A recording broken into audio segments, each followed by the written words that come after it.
This here is the Victorinox Swiss Army Cadet knife. This is a great light duty pocket knife. I find I carry this thing everywhere. It doesn't matter if I have my Leatherman with me or a bigger knife. I always have this pocket knife with me because it works great for certain tasks. You don't always need a huge blade to get the job done. Speaking of the blade, let's go ahead and jump into that. This is the medium size Swiss Army blade.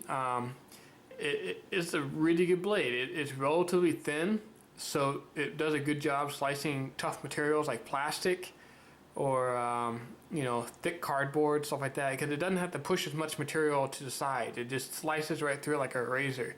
This is a great knife blade. It's kind of the same knife blade that Swiss Army or Victorinox puts on a lot of their other pocket knives, but that's because the knife blade works. And if it works, don't change it. So big win there, and that alone is worth getting this knife. It's just for that one knife blade. That's the feature I use most. It holds an edge well and is tough. And if it ever breaks, I'll just buy another one. You know, the knife is priced that is almost, I don't want to say disposable, but after a couple of years it needs to be replaced. It's definitely worth replacing because it's you've gotten your money's worth. So there's the knife blade, great blade. I really find I'm using it a lot for like food packaging and stuff in the mail, and it's nice not to be whipping out a huge knife sometimes, especially if you're in front of co-workers and whatnot. There's the file, we'll come back to that in a little bit. Here's the can opener, and this is probably one of the features that is most talked about besides the knife. The Swiss Army can openers are just great. It's just efficient. If you ever had to open a can when you're camping, this is the one to do. It's better than the one on Leatherman. It's better than the one on some of the other, like Gerber tools out there. It just flat out works.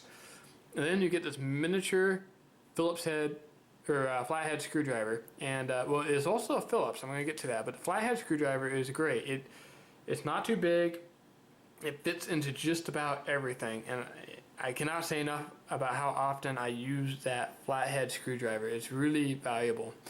And then, like I was saying earlier, it's also a Phillips head screwdriver, a small one, and I find I'm using that a lot too. And not for heavy torquing, but just if something's a little loose, you need to tighten it up until you get a real screwdriver. Then this thing works great.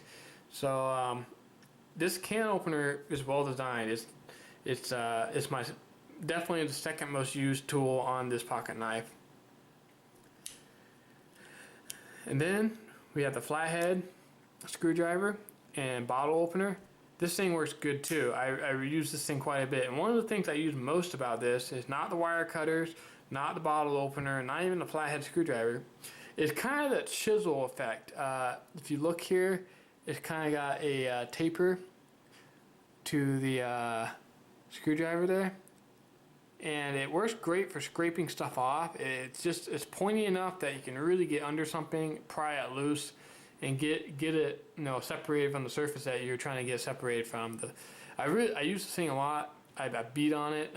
This is a newer one. I have an older one that's really starting to show wear and tear, but it's still going strong. So this is a really well designed bottle opener. The wire cutters I don't really use much, but the bottle opener works great, and the flathead screwdriver is a great chisel, and it really stands up to some abuse. Don't kid yourself. It's a relatively slim package, but this knife really performs. And then next we have the file. Oops, wrong one there. There it is. Something to notice, if you don't really have fingernails, it's going to be a little hard to get some of these tools out, but we're guys. Most of us have at least a little fingernail, right? Here's the file. I don't really have too much to say about this. I don't use it a whole lot. It's nice if you need to get under your fingernail to get something out. You can get slivers out with this. I've had to do that where you just kind of pop a sliver out. Do that a lot. But the thing I use this most for is punching through things. It's actually a pretty pointy tip, and you don't really have to worry about it folding on you if you hold it like this.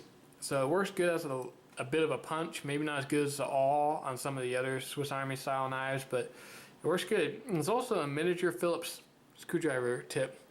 I've had to use it as that before. works pretty good for that. So don't discredit that either. It works good for like a little Phillips screwdriver. So all in all, this is a great little pocket knife. I would highly recommend it in addition to another pocket knife or multi-tool such as a Leatherman, because you should always have a multi-tool. That's just that's just me. But as a light duty pocket knife, this thing really performs well. And with the metal sides, it's very slim, takes up almost no real estate in your pocket. So you'll forget you even have it until you need it. It's not banging against your side, it's not weighing you down. It's really a nice sized pocket knife. One of the things I did with this is I add a paracord lanyard to it just because it is small, and when I'm reaching my pocket, it's nice to have a little extra something to grab onto. It makes for a quicker deployment, and if I drop it somewhere or it gets tossed on top of the bed, it's easier to find because it's visually bigger. It spreads out and it catches your eye quicker. So I always recommend putting just a short lanyard on it, and hey, you can always use paracord for something, right? Well, thanks for watching, guys. Subscribe, like, and I'll catch you with my next review.